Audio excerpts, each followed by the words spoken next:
भारत के लोगों का भरोसा एनडीए पर है।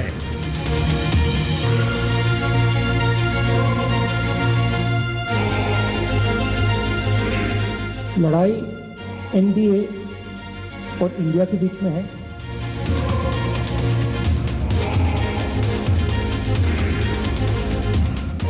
Indian national developmental inclusive alliance.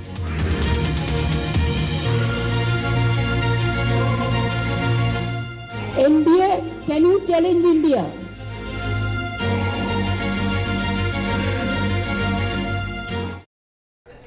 कहा जाता है राजनीति में जो सामने दिखता है उसके अंदर की कहानी कुछ और होती है, और कुछ यही थ्योरी नीतीश कुमार के बेंगलुरु से अचानक बिहार लौट आने पर घूमने लगी।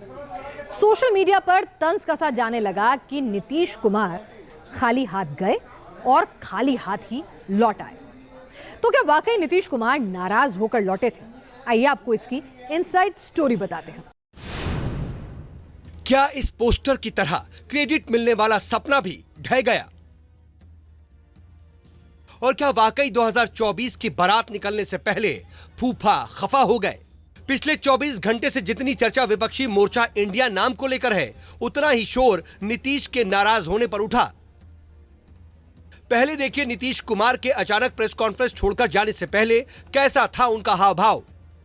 बेंगलुरु में नीतीश कुमार करीब 21 घंटे तक रहे।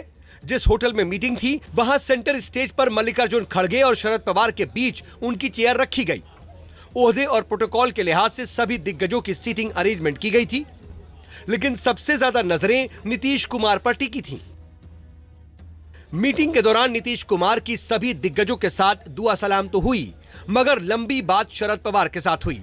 जिस तरह शरद पवार और नीतीश कुमार के बीच जुगलबंदी दिखाई दी, उतनी बगल में बैठे खड़गे के साथ नहीं दिखी। हालांकि सोनिया गांधी के साथ नमस्कार वाला अंदाज भी सुर्खियों में छाया रहा। इधर 6 घंटे चली बैठक में नीतीश कुमार ने क्या राय रखी, ये तो साफ नहीं, मगर जब संयुक्त प्रेस कॉन्फ्रेंस में बोलने की बारी आई, उससे पहले ही वो बिहार के लिए टेक ऑफ कर चुके थे और उनके उड़ान के साथ ही नीतीश कुमार के नाराज होने की अटकलों को रफ्तार मिल गई। कहा जाने लगा कि नीतीश के आइडिया को कांग्रेस ने हाईजैक कर लिया। 24 की बिसात पर बातें दूल्हे के बाद फूफा तक जा पहुंची। तंज, तकरार, इजहार, तमाम सवाल फिजा में कौंधने लगे। जिस चाणक्य ने विपक्ष को जोड़ा, क्या वही नाराज है? इस पर नीतीश को खुद ही सफाई देनी पड़ी। आज आने का मौका मिला और कल तो अनेक पार्टियों की मीटिंग थी, तो वहां का मीटिंग होके चल दिए। आज कह रहा है कि वो जो प्रेस कॉन्फ्रेंस हो रहा था उसमें थे ही नहीं, तो हम ही तो कह के सब बात मानिए लिया है सब, और वहां से उठ के हम चले आए यहाँ। इसलिए कि मेरी इच्छा राजगीर की हो रही थी ना, कि हमको मन था कि हम राजगीर, देर हो रहा हमको, तो इसीलिए हम आ गए हैं और कोई बात नहीं है। इसलिए पूरे तौर पर हम लोग साथ हैं। नीतीश कुमार की नाराजगी वाली अटकलों में सबसे ज्यादा शोर उठा इंडिया नाम को लेकर। बीजेपी तंज कस रही है कि नीतीश लालू भले ही गांव गरीब गुरबों की बात करें, मगर कांग्रेस कल्चर के आगे बौने हो गए। इंडिया शब्द का जो प्रयोग किया है, उससे उनको जो विरोध था, आपको पता होना चाहिए कि कांग्रेस जो है अंग्रेजों के नीति पर चलने वाली पार्टी है। सियासत से सोशल मीडिया तक सबसे ज्यादा इसी बात को लेकर चर्चा है। जिस लीडर ने विपक्षी एकता का मोर्चा बनाया, वही मोर्चे के नाम से सहमत नहीं है। इस पर भी नीतीश कुमार कुछ यूं चुप्पी तोड़ते हैं। क्या नाराज हो? ये बीजेपी की तरफ से आरोप लगाया जा रहा है। बताइए, तब बीजेपी का उस मीटिंग से क्या लेना देना है? नहीं, कुछ नहीं। और तो मीटिंग में सब बात हुई है ना, सब तरह की बात हुई है, सारा तरफ से बात, सब लोगों का सुझाव आया और उसको लोग किया फाइनली, और उसको घोषित किया गया। उसके बाद हम लोग निकले, साथे सब खाना खाए हैं, और उसके बाद तो आप लोगों के यह प्रेस के साथ मीटिंग होने वाली थी, तो हम लोगों ने कहा कि ठीक है। अनबन की तमाम अटकलों को नीतीश कुमार अपने चिर परिचित अंदाज में खारिज कर रहे हैं, लेकिन उनकी पार्टी जेडीयू ताल ठोक रही है कि नीतीश कुमार ही विपक्षी एकता के सूत्रधार हैं, और ना नीतीश नाराज हैं और ना ही कोई तकरार है। नीतीश कुमार जी नाराज हैं, काहे का नीतीश कुमार जी नाराज होंगे? नीतीश कुमार जी विपक्षी एकता के सूत्रधार हैं, और सूत्रधार कभी नाराज नहीं होता है। इंडिया सबों की सहमति से नाम तय हुआ है।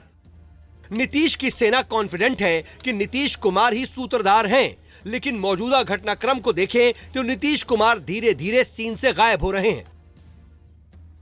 बेंगलुरु में विपक्ष की बैठक के दौरान नीतीश को घेरने वाले पोस्टर लगे। विपक्षी मोर्चे के नामकरण का क्रेडिट राहुल और ममता को देने की होड़ दिखाई दी। बेंगलुरु के बाद मुंबई में कांग्रेस की अध्यक्षता में यह बैठक होगी। आपको बता दें कि 23 जून को जब पटना में 17 विपक्षी दलों की बैठक हुई थी, तब जेडीयू ने यह पोस्टर जारी किया था। देखिए, इसमें नीतीश कुमार की सबसे बड़ी फोटो लगाई गई और लिखा गया कि यह दलों का नहीं, दिलों का मिलन है। 23 जून से ही यह पोस्टर बिहार के सीएम के सरकारी आवास के बाहर लगा था। जेडीयू आरजेडी को बेंगलुरु समिट से उम्मीद थी कि कुछ बड़ा ऐलान होगा, लेकिन मुहर नहीं लग पाई। तो अब नीतीश को चाणक्य बताने वाला पोस्टर भी हट गया है और उसकी जगह लालू नीतीश के कटआउट लगा दिए गए हैं। पटना में तैयारियां थी, आप देखिए बड़े बड़े कटआउट्स लगाए गए थे जगह जगह पर। ये हम जहां मौजूद हैं, ये लालू प्रसाद राबड़ी देवी का 10 सर्कुलर रोड आवास है, जहां लालू प्रसाद यादव रहते हैं, तेजस्वी यादव रहते हैं। और देखिए जिस तरीके की तैयारी थी, ठीक इसके अपोजिट साइड रोड के उल्टी तरफ जो घर है वो मुख्यमंत्री आवास है, मुख्यमंत्री नीतीश कुमार का आवास है। तो यहाँ जो पोस्टर्स लगे थे, उस पोस्टर्स के जरिए कोशिश ये थी ये बताने की कि नीतीश कुमार ही अब महागठबंधन के पुरोधा होंगे, ये लीड करेंगे इस महागठबंधन को। लेकिन अब खबर ये आ रही है कि जिस तरीके से प्रेस कॉन्फ्रेंस के पहले नीतीश कुमार और लालू प्रसाद यादव तेजस्वी यादव के साथ वहाँ से निकलकर चले आए, इससे कहीं ना कहीं ऐसा लगता है कि ये नाराज़गी रही कि जो नाम चुना गया इंडिया, बताया जा रहा है कि नीतीश कुमार को उस पर भी थोड़ा ऐतराज़ था। और उसके साथ नीतीश कुमार को यह भी उम्मीद थी कि एक कमेटी का ऐलान हो जाएगा, पूरे महागठबंधन का संयोजक नीतीश कुमार को बनाया जाएगा।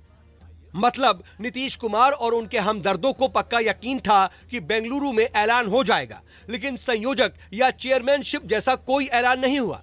नीतीश कुमार अचानक बेंगलुरु से बिहार नहीं लौटे थे, बल्कि डिप्टी सीएम तेजस्वी और लालू भी उनके साथ पहुंचे थे।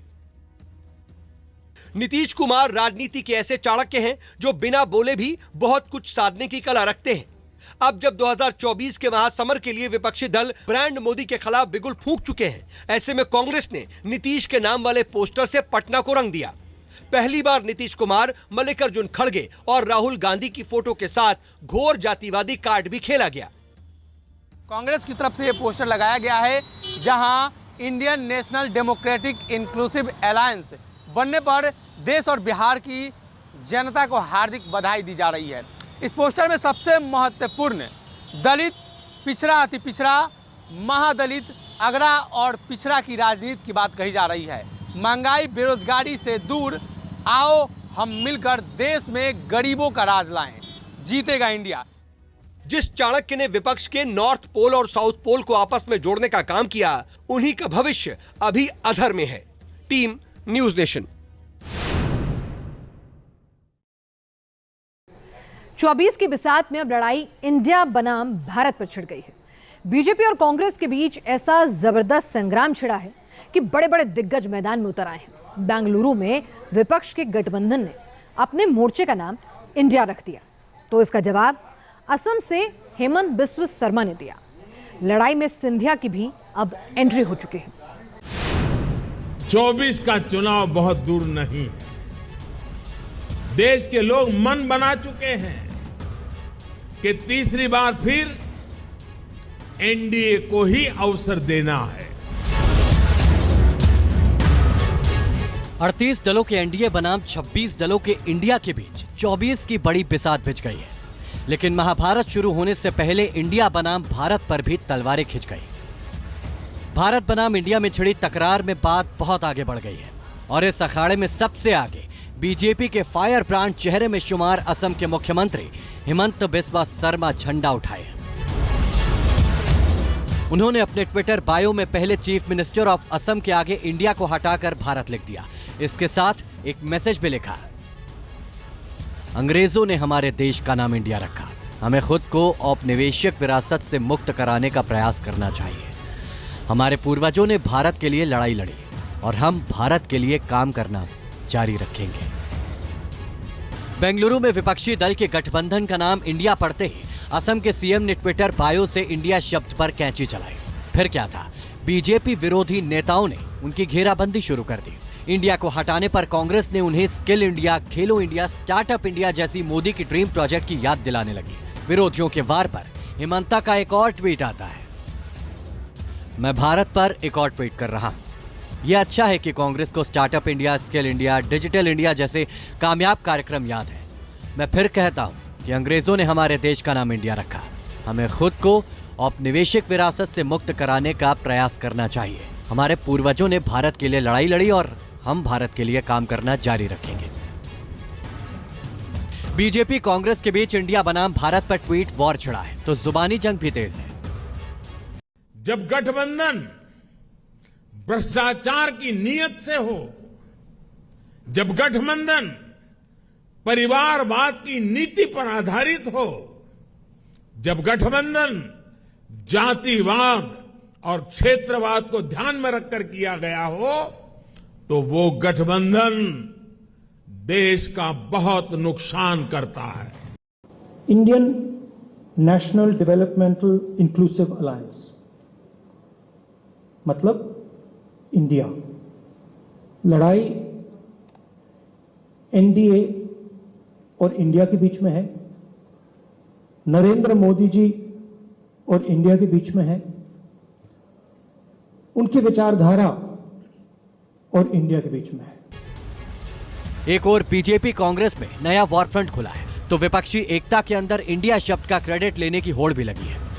तृणमूल कांग्रेस इसका क्रेडिट ममता बनर्जी को दे रही है। कांग्रेस का दावा है कि यह राहुल का आइडिया है, लेकिन जिस तरह से संग्राम छिड़ा है। Team news nation. और यहां रुक रहे हैं एक बहुत ही छोटे से ब्रेक के लिए। जल्द लौटेंगे, आप बने रहिएगा न्यूज नेशन के साथ।